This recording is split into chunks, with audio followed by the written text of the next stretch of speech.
All right, let's talk about something huge. We are right on the edge of creating artificial superintelligence, and it's a moment that's forcing us to make a choice that will literally define everything that comes after. So today, we're going to dive deep into this incredible dilemma we're facing. This whole thing really boils down to one single, massive question. Are we about to write the most amazing next chapter in the human story? Or are we about to write the very last page? Let's break down the two powerful and totally opposite arguments at the heart of all this.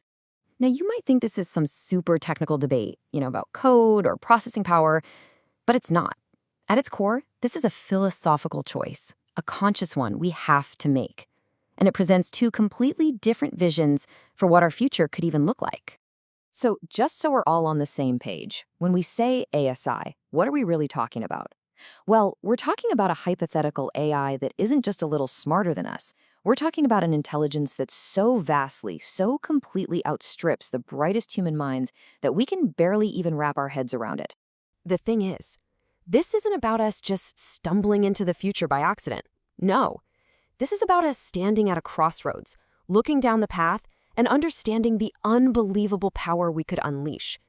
And then, we have to make a deliberate, collective decision. Do we go for it, or do we hold back?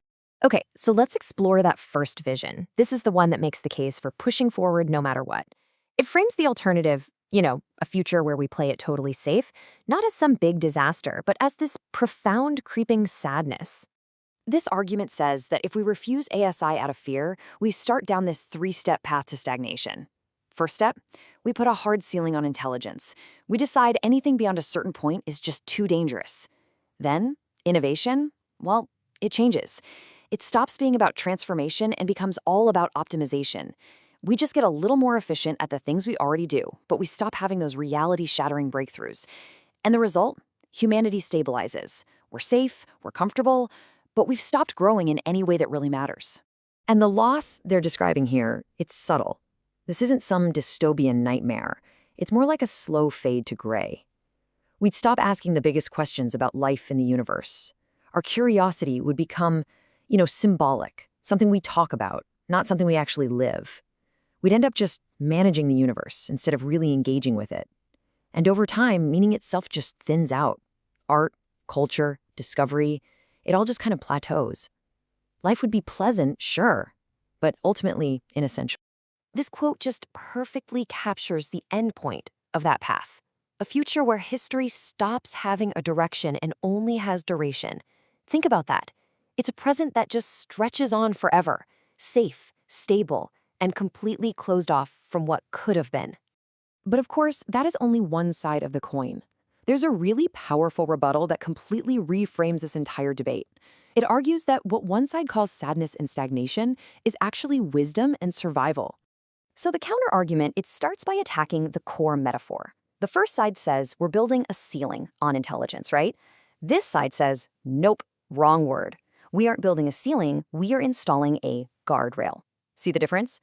The goal isn't to stop the journey, it's to make sure we don't fly right off the cliff. This metaphor really makes the point crystal clear. Putting limits on ASI isn't about rejecting progress. It's just common sense. You wear a seatbelt so that you can safely enjoy driving the Ferrari at high speeds.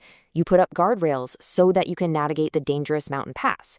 Safety doesn't cancel the experience, it's the very thing that enables it. So the question then becomes this: is being cautious a refusal to grow, or is it simply a refusal to die? Is it a sign that we've given up on progress, or is it a totally rational refusal to risk wiping ourselves out completely? One path is exploration, the other is basically jumping off a cliff and hoping you sprout wings on the way down.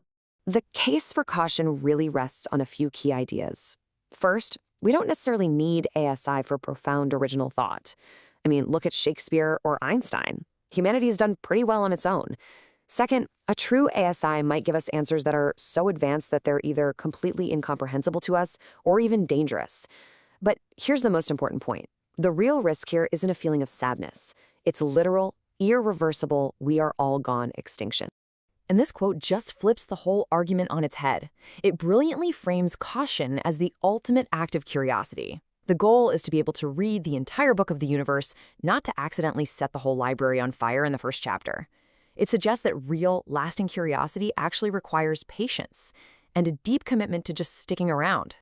So, we have these two incredibly powerful, competing visions.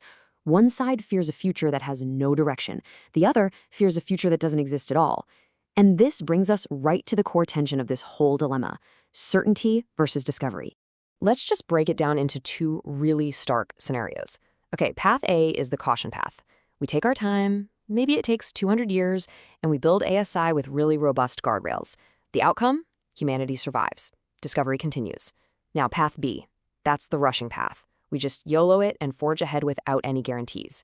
The outcome could be absolutely incredible, or it could be game over. The end of discovery for everyone forever. And this, right here, is the essential trade-off. One argument is basically choosing the potential for infinite discovery over the certainty of our own survival. The other one argues pretty compellingly that the certainty of survival is the absolute prerequisite for any discovery whatsoever. I mean, you can't really learn anything new if you don't exist anymore. So let's go back to that really haunting line from the first argument, because it's so important. It frames the choice of safety as this profound, tragic loss. A future where humanity survives, yes, but only by deciding it no longer needs to find out what else it could have been. A moment where we just choose to stop asking what's over the horizon. And that leaves us right here, with the one question this entire debate really hinges on. What is the true act of curiosity?